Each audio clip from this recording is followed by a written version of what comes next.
Olá, boa noite. Veja no Brasil TV. A Polícia Federal prende 8 suspeitos de tráfico de cocaína no aeroporto de Guarulhos, em São Paulo. Operação também contra o tráfico de drogas e armas no Paraná. A cidade de Santos amanhece com um rastro de destruição deixado por criminosos após o rebaixamento do Santos no Campeonato Brasileiro. Você também vai ver, em Sete Lagoas, o despejo de esgoto numa área de preservação permanente causa preocupação. E em Brasília, o despejo é de lixo dentro dos bueiros. E o resultado é enchente sempre que chove.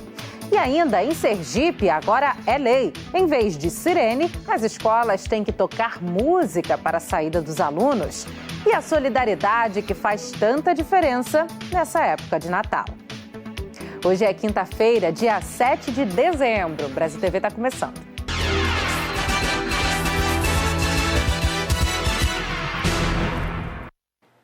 A Polícia Federal prendeu 8 suspeitos de participação numa quadrilha que faz tráfico de cocaína no aeroporto de Guarulhos, em São Paulo. As câmeras de segurança do Aeroporto Internacional de São Paulo, em Guarulhos, ajudaram a Polícia Federal a identificar uma das ações dos criminosos. As imagens mostram quando uma mulher chega ao balcão do check-in com a bagagem. Segundo a Polícia Federal, esta mala preta estava com 70 quilos de cocaína. Um funcionário da companhia já está à espera da mulher no balcão de check-in desativado do terminal doméstico do aeroporto, com uma etiqueta de bagagem pronta na mão. Ele põe a identificação na mala, tira uma foto e coloca na esteira. Em outra imagem, na área restrita, onde as malas são embarcadas pelas companhias e deveriam passar por inspeção e por scanner que faz o rastreamento da etiqueta, um funcionário está à espera da bagagem. Ele pega a mala, a coloca no container e outro funcionário sai com o veículo. Segundo a Polícia Federal, dali ela foi levada para o terminal internacional do aeroporto. Ainda de acordo com a PF, antes de embarcar a droga no avião, os criminosos jogaram a mala fora e deixaram apenas caixas, que foram apreendidas em Portugal. O envio desta droga para a Europa e toda a dinâmica dos traficantes foram identificados pela Polícia Federal a partir de grupos de mensagens em que esses criminosos combinaram e organizaram a maneira como a cocaína seria enviada para fora do país.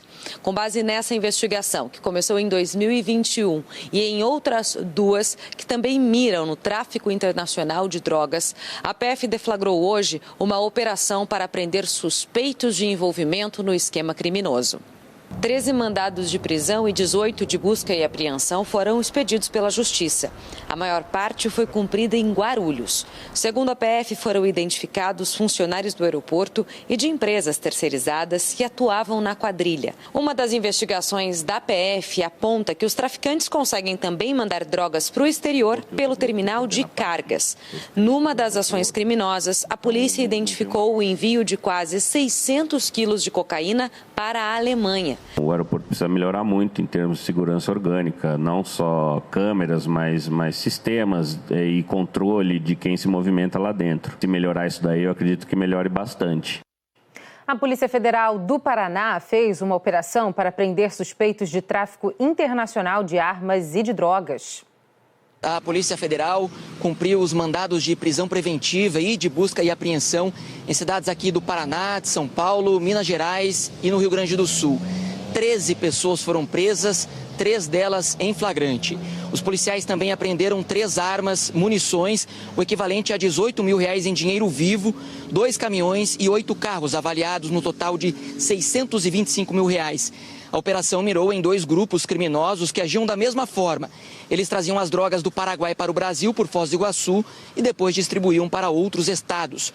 Durante as investigações, a polícia apreendeu 15 pessoas e apreendeu 200 quilos de crack, 20 toneladas de maconha, além de 6 carros e 10 caminhões. Segundo a polícia, os criminosos utilizavam caminhões roubados e furtados e faziam a ocultação da droga na própria carroceria ou entre as mercadorias que eram transportadas. A cidade de Santos amanheceu hoje com as imagens de destruição causadas por criminosos após o rebaixamento dos Santos no Campeonato Brasileiro.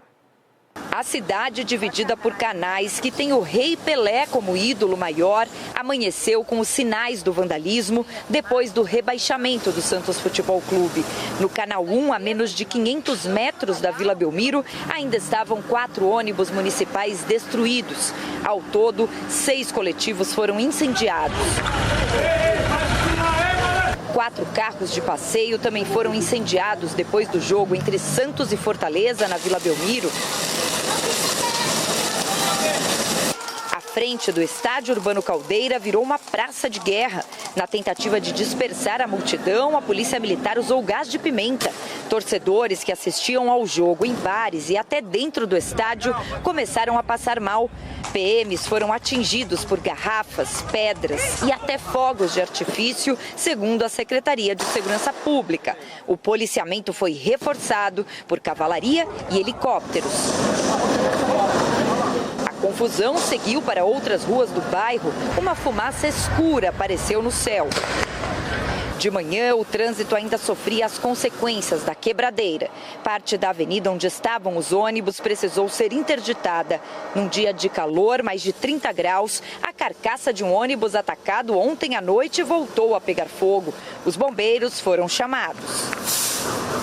O bairro da Vila Belmiro ficou sem internet. Os técnicos da empresa de manutenção trabalhavam pela manhã para consertar os estragos e os funcionários da limpeza tiveram que retirar toda a fuligem e sujeira que ficaram pelo caminho.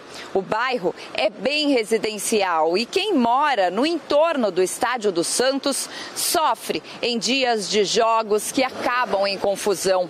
O sentimento é de indignação. Com esse fogo na porta de casa, piorou mais ainda, e o medo da gente era que isso invadisse a casa da gente. Começou com um ônibus do lado de lá, de repente 3 na porta de casa, é de apavorar. O descarte irregular de esgoto numa área de preservação permanente preocupa ambientalistas e moradores de 7 Lagoas, em Minas Gerais. O vídeo mostra o cano quebrado e o esgoto jorrando perto de uma nascente, a poucos metros do córrego do Machado, um dos mais importantes de 7 Lagoas. A nascente que aparece nas imagens fica nesta área, no bairro Padre Teodoro. A região é uma APP, Área de Preservação Permanente. Ana Lúcia mora pertinho do local e fez o vídeo. O córrego passa pela propriedade dela. Não é de hoje que a moradora acompanha de perto a situação agonizante do curso d'água. Olha, tem mais ou menos uns 20 anos que eu luto por esse problema do esgoto. A gente até sente o cheiro quando está caindo o esgoto. Segundo os moradores, na maioria das vezes o problema começa bem aqui, onde ficam as máquinas que bombeiam o esgoto para a rede do SAI. Quando esse bombeamento falha, o esgoto acaba sendo despejado no córrego. Às vezes dá um pique de energia, aí quando dá esse pique de energia, aí a bomba dá uma parada, não funciona, aí a água vem pro lado da rua, entra dentro da minha casa, entra por todos os lados. O córrego do Machado tem cerca de 10 quilômetros de extensão e faz parte da bacia do Ribeirão Jequitibá, que deságua no Rio das Velhas. Um estudo realizado recentemente pelo Comitê da Bacia do Rio das Velhas mostra que em alguns trechos o córrego tem água de boa qualidade, mas a situação se degrada ao longo do percurso. Essa região é muito rica em fauna e flora, né? Inclusive com espécies ameaçadas em extinção. Tem que lembrar que várias pessoas dependem dessas águas, né, do Rio das Velhas, inclusive 7 Lagoas, que capta a água do Rio das Velhas para abastecer a metropolitana. O Serviço Autônomo de Água e Esgoto informou que uma equipe fez os reparos necessários no bairro Padre Teodoro e que o uso irregular do sistema sanitário, com o crescimento da região, causou saturação nos equipamentos. Mas a empresa tem feito manutenções e melhorias adequadas. Em Brasília, um dos grandes problemas é o entupimento de bueiros. Moradores se queixam das enchentes causadas pela obstrução das bocas de lobo toda vez que chove. Mas a repórter Patrícia Carvalho acompanhou esta semana um serviço de limpeza dos ralos e mostra que o despejo de lixo nas ruas agrava a situação. O mato já começou a nascer no bueiro da quadra 202 da Asa Sul, sinal de que tem terra no local. No bueiro também tem pedaços de garrafa quebrada e papel. Na quadra 403 Sul, mais lixo na entrada do bueiro. Na 102 Sul, Rua das Farmácias, quando chove a situação fica assim. A água dentro do bueiro chega quase até a borda, quase transbordando. Ó, dá pra ver que a água não tem escoamento, ó, ela fica parada. Foi a Patrícia que gravou o vídeo. Ela é prefeita comunitária da quadra e afirma que procurou a ouvidoria do GDF para limpar o local. Eu fiz em junho desse ano, na época da seca, justamente para dar tempo deles planejarem, né, fazer um planejamento, fazer um mapeamento dos bueiros aqui da Asa Sul que estão com problema para poder fazer a execução do trabalho. E mesmo assim... Chegou a chuva? Chegou a chuva e o problema continua. Ela fala que não tem lixeiras, o que contribui para o lixo ir parar dentro do bueiro. Vai para o bueiro, entupindo ainda mais o que já está entupido. Na W3 Sul, que está em obras, a situação também ficou complicada com a volta das chuvas. A administração do plano piloto isolou os bueiros da 102 Sul para realizar a limpeza. De dentro deste bueiro aqui, foi retirada uma enorme quantidade de lixo e terra. Para solicitar a limpeza, a população deve acionar a ouvidoria do GDF pelo telefone 162. Mas os dados mostram pouca efetividade na resolução das solicitações. Em 2023, foram 447 chamados de moradores para que o governo fizesse a limpeza de bocas de lobo. Desse total, apenas 23 ocorrências foram resolvidas, o que representa 5% da demanda. A Nova Cap afirma que o despejo de lixo nas ruas pela população é o principal motivo do entupimento dos bueiros e que já desobstruiu 20 mil metros de redes pluviais neste ano. O abandono de animais cresce nesta época do ano. Em Goiás, o número de bichos deixados nas ruas chega a dobrar. De acordo com o Instituto Brasileiro de Geografia e Estatística, o IBGE, existem cerca de 144 mil cachorros abandonados nas ruas do estado de Goiás. Só que o abandono de animais é crime e quem comete esse ato pode pegar de 2 a 5 anos de prisão. Segundo a presidente da Associação Rioverdense de Proteção Animal, a ARPA, o número de animais abandonados cresce em cerca de 100% no período de fim de ano. As famílias querem viajar, não tem com quem deixar seus bichos, ligam para a ONG querendo doar os seus bichos para a ONG. Se a ONG fala não temos mais condições de pegar nenhum bicho, eles vão e abandonam nas ruas. No dia 27 de outubro deste ano, um homem foi flagrado abandonando um cachorro em Rio Verde, no sudoeste do estado. Os dados do veículo ajudaram a identificar o homem, que foi encontrado pela polícia próximo ao anel viário da cidade. De acordo com o secretário de Meio Ambiente de Rio Verde, já foi aprovado e está em processo de licitação o projeto de construção de um hospital municipal veterinário. A previsão é que a unidade fique pronta e entre em funcionamento até junho do ano que vem. O objetivo é ampliar as ações de castração e microchipagens para impedir o abandono de animais. A gente vai ter as duas formas, né? Um animal de rua, a gente vai fazer por bairros, pegando esses animais, fazendo a castragem dele, devolvendo para o local de origem. E também a população em geral, fazendo o seu cadastro e colocando à disposição para fazer a castração desses animais da população em geral. Os telefones celulares estão entre os presentes mais desejados, mas muita gente está optando por prolongar o tempo de uso do aparelho. Um levantamento feito por uma empresa de consultoria revelou que em 2019, antes da pandemia, quase 20% dos consumidores preferiam trocar o celular com até 1 ano de uso. Já no primeiro trimestre deste ano, o índice caiu para 13%. O número de pessoas que esperam mais de 2 anos para fazer a troca subiu, de 32% para 44% no mesmo período. Fico uns 2, 3 anos com o mesmo celular. O preço está bem mais elevado, então a gente vai economizando aos pouquinhos até trocar e vai levando até onde dá. Os brasileiros estão preferindo investir em modelos de melhor qualidade e que continuem funcionando por mais tempo. Os consumidores tendem a comprar aparelhos melhores, com maior performance. E isso naturalmente leva um tempo de troca maior. Além do fato de que a própria pandemia, por algum momento, movimentou a prioridade do consumidor para outras categorias. Então seriam 2 fatores importantes para justificar esse tempo maior para a troca. Uma nova lei determina que as escolas em Sergipe substituam a sirene por música. Quando a sirene da escola toca, é momento de alegria. Mas o volume alto incomoda. Davi, de 8 anos, tem transtorno do espectro autista. Na escola, ele usa um abafador de ruído para evitar as crises. Como é que você se sentiu, Davi? Triste. É como se fosse uma bomba do lado dele. Ele fica bravo, ele começa a se autoagredir. É um descontrole da pessoa. Ela começa a gritar, chorar, coloca a mão no ouvido e esse processo pode durar algumas horas. Em Sergipe, agora é lei. Todas as escolas estão obrigadas a trocar as antigas sirenes por músicas ou sinais sonoros tranquilos. A ideia é criar um ambiente mais calmo e, principalmente, mais inclusivo. Colégios públicos e particulares têm até janeiro para fazer a mudança. Esta escola pública de Aracaju utiliza músicas para anunciar o intervalo há 4 anos. Todos os que estão presentes no ambiente escolar, eles devem se sentir acolhidos.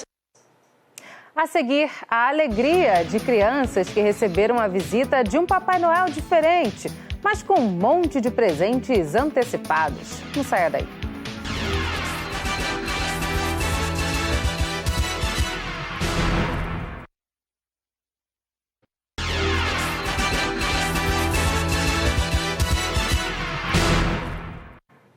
Em Pernambuco, pesquisadores estão produzindo mudas de plantas nativas da Mata Atlântica, ameaçadas de extinção.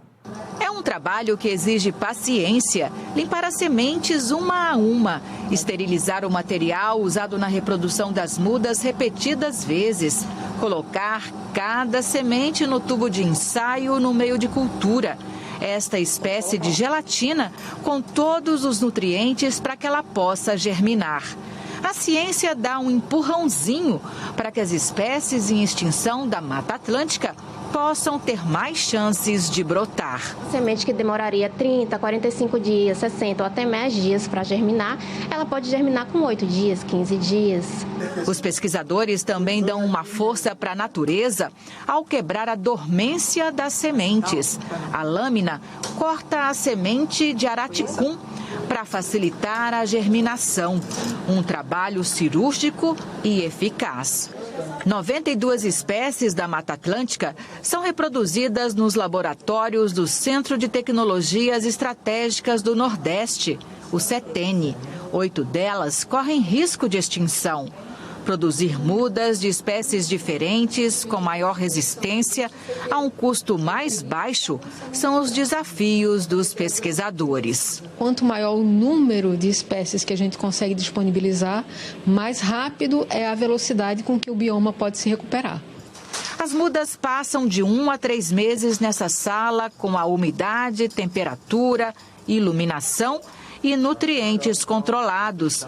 Depois seguem para esta estufa, onde são retiradas dos tubos de ensaio ou dos vidrinhos e são plantadas num substrato que acelera o crescimento. Os laboratórios têm capacidade para produzir até 17 mil mudas por ano, mas hoje a produção está longe disso. Não passa de 5 mil mudas. O problema é que faltam parceiros com estrutura e condições para cuidarem das espécies até que elas tenham o tamanho para serem plantadas e poder sobreviver por conta própria. Hoje, o grande parceiro do projeto é o Jardim Botânico do Recife. 1.500 mudas por ano vêm parar aqui, nesse espaço cercado por telas. Elas ficam 1 ano em média, com o manejo adequado para crescer. 30% seguem para a arborização das ruas do Recife. A maior parte é distribuída para projetos de reflorestamento. Para a arborização, a gente adotou a política de fazer doações quando a gente tem certeza que a planta vai ser realmente plantada e quando as mudas são plantadas na cidade do Recife, né? São raríssimas exceções que não seguem esses critérios. Agora, para reflorestamento, tem que ter um projeto indicando qual o tipo de espécie que vai ser utilizado, qual a área que vai ser ocupada. Todo o esforço é para tentar reflorestar a Mata Atlântica, um dos biomas mais ricos em biodiversidade e também um dos mais ameaçados do país. Apesar de toda essa exuberância, restam apenas 12% da vegetação original. Por isso, todo esforço é importante para produzir novas mudas. Presta muitos serviços para a sociedade, como, por exemplo, fornece a maior parte da água que a gente bebe, principalmente na região onde a gente vive, aqui em Pernambuco, e ajuda na produção de alimentos através dos polinizadores que vivem na própria floresta atlântica. O fim de semana está próximo e um dos locais mais procurados para passeios em Goiás é o Parque Estadual da Serra de Caldas, um paraíso para quem curte o ecoturismo. Uma ida ao parque para distrair e fazer uma caminhada junto à natureza. Os pais amam e a filhinha Ana Liz já está entrando no clima. Nessa idade é muito importante ela ter o contato com a natureza desde cedo, né? Respeitar o meio ambiente, aprender as biodiversidades e tudo mais. A caminhada no meio do cerrado logo traz recompensas. Tem um colorido especial na vegetação. Estamos no Parque Estadual Serra de Caldas Novas. São 12 mil hectares muito importantes para a região. Para conhecer mais, os turistas podem se aventurar nas trilhas. Essa é a primeira trilha do parque. É considerada com uma leve dificuldade. É a menor também. São 400 metros da sede até chegar aqui no Mirante da Cascatinha. A vista mostra parte da serra e é nela que a água se transforma. Na superfície, a água sai mais quente. A gente tem fraturas em rochas profundas que permite que a água que infiltra na superfície aqui da serra, lá no alto da serra, ela atinja mais de 1.000 metros de profundidade. E daí surge o fenômeno de grau geotérmico. Todas as nascentes ao redor do parque são registradas. Uma delas é essa daqui. Fica dentro de uma propriedade privada. A água termal borbulha naturalmente do solo e chega aos 38 graus Celsius. Isso aqui é um paraíso, como eu disse, é uma maravilha da natureza, é uma bênção de Deus. Já em clima de Natal, voluntários levam doações para famílias pobres. Em Samambaia, mais de 100 crianças receberam brinquedos e tem até o Natal e muito mais. O Papai Noel chegou mais cedo em Samambaia. E chegou diferente. Em vez de barba branca, cabelo azul e rosto prateado. Este é o palhaço Psyu, que todos os anos faz a alegria das crianças com um presente de Natal. Na mão de cada uma delas, um brinquedo novinho. Eu criei esse projeto devido à minha vida. Eu criava umas imagens na minha cabeça de Papai Noel aparecer, dar o presente do meu sonho. E isso nunca aconteceu da forma que eu gostaria. E hoje, dentro desses 25 anos, eu decidi fazer isso para poder ver o sorriso de uma criança. Para muita gente, o Natal ainda é tempo de união, reunião em família. E claro, momento de relembrar o nascimento do menino Jesus. Mas há 25 anos, os natais do Psyu têm outro sentido. É época de correr atrás de outras pessoas para ajudar a fazer o bem. Tudo para tentar deixar o Natal das crianças que mais precisam, mais especial. Hoje, mais de 100 crianças aqui da expansão de Samambaia são presenteadas. A meta é, até o Natal, presentear muito mais. Eu peço ajuda para as pessoas. Se uma der um brinquedo, é uma criança feliz. Essas crianças são atendidas pelo Instituto Embalando Sonhos. A presidente do Instituto explica que a maioria delas vive em vulnerabilidade social. Além de não ter uma estabilidade financeira, muitos deles são mães solos. São mães que, infelizmente, por algum motivo, tiveram as suas famílias desestruturadas. Então, nós, como instituição, queremos levar isso para as crianças, Em Santa Maria, agentes da Polícia Rodoviária Federal também fizeram o papel do bom velhinho. Eles decidiram adotar algumas cartinhas de Natal de alunos da creche pública CEPI Corujinha do Cerrado e fizeram a alegria da criançada com a distribuição dos presentes que elas pediram. E nesse fim de ano, os voluntários do Porque Ajudar Faz Bem também se preparam para deixar o Natal de muitas famílias mais feliz. O projeto foi idealizado pela Michela, que é pedagoga, e foi crescendo. Hoje, são 100 voluntários que levam cestas básicas, kits de higiene, roupas e brinquedos para quem precisa. A gente recebe todo tipo de ajuda, doações em geral. A gente procura as comunidades carentes, localizadas no DF e em torno. Eu acho que você tem a chance de tornar o dia da pessoa mais feliz e de plantar alguma sementinha no coração daquelas crianças. E a gente encerra o Brasil TV com a imagem de uma das árvores de Natal mais bonitas do Brasil. Ela fica em Goianésia, no município de Goiás, a 170 quilômetros da capital Goiânia. Quem passa por lá fica maravilhado com a beleza e a imponência da árvore de Natal.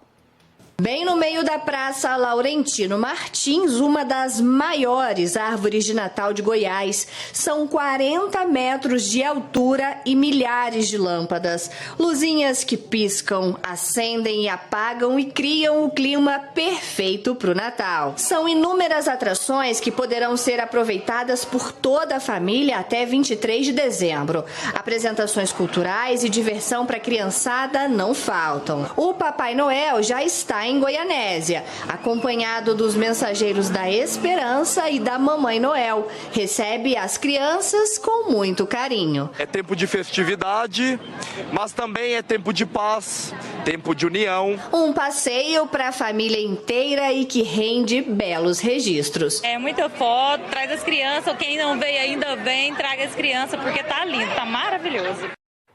O Brasil TV fica por aqui. Outras notícias logo mais no Jornal Nacional, às 8h30 da noite, hora de Brasília. Uma ótima noite para você. Até amanhã.